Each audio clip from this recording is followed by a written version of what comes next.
Hi friends, ఇప్పుడు జేమెయిన్స్ problem సిరీస్లో complex నెంబర్స్లో level 1 ప్రాబ్లమ్స్లో ఉన్నాం.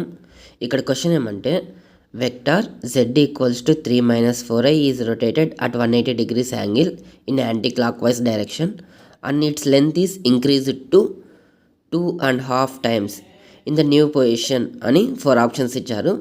ఫస్ట్ ఆప్షన్ 15/2 + 10i, సెకండ్ది -15/2 + 10i, third option -15 + 10i, fourth option -15/2 - 10i. ఏం లేదు ఫ్రెండ్స్, ఇక్కడ క్వశ్చన్ ఏమంటే ఒక వెక్టార్ అనేది ఇచ్చిన z ఈక్వల్స్ టు 3 - 4i అనేది అది 180 degrees యాంటీ క్లాక్ వైజ్ తిరిగింది. అది కాక 2.5 డిస్టెన్స్ అనేది 2.5 అనేది దాని యొక్క లెంత్ ఇంక్రీజ్ అయింది. అప్పుడు దాని యొక్క న్యూ పొజిషన్ ఏమవుతుంది అని అడిగినారు. సో ఆన్సర్ చూద్దాం. First z equals to 3 - 4i అంటే ఫోర్త్ కోఆర్డినేట్లో ఉంటుంది. ఈ విధంగా ఇక్కడ డయాగ్రామ్లో ఉంది కదా. When it is rotated 180 degrees in anti clock wise direction.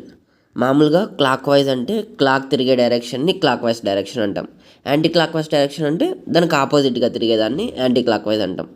కానీ ఇక్కడ క్వశ్చన్లో 180 degrees అన్నారు కదా. Rotating A complex number z equals to x + iy by 180 degrees is equivalent to multiplying z by -1.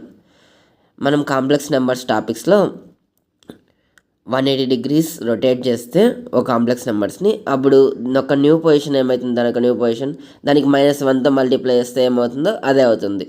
అంటే z ఈక్వల్స్ టు 3 - 4i ఉంది కదా నార్మల్గా, దానికి -1తో మల్టిప్లై చేస్తే ఏమవుతుంది -3 + 4i.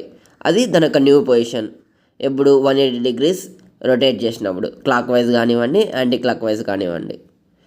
ఇప్పుడు సెకండ్ స్టెప్ ఏముంది, length is increased to 2.5 times. అంటే దాని యొక్క లెంత్ అనేది 2.5 times ఇంక్రీజ్ అయింది. 2.5 అంటే 2 + 1/2 రాసుకోవచ్చు, 5/2 అవుతుంది. ఏం లేదు ఫ్రెండ్స్, దానికి న్యూ పొజిషన్ ఉంది కదా -3 + 4iకి 5/2తో మల్టిప్లై చేద్దాం.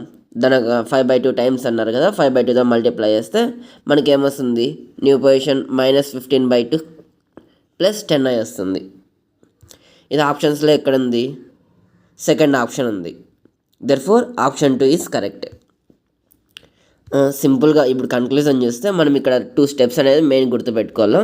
ఫస్ట్ రొటేటింగ్ 180 degrees అని ఉన్నారు, అది కాక 5/2 times దానికి మల్టిప్లై చేయాలి. ఫస్ట్ రొటేటింగ్ 180 degrees అంటే -1తో మల్టిప్లై చేసినాం దాని యొక్క నార్మల్ జెడ్ని, ఫస్ట్ ఇచ్చిండే ఇన్పుట్ని.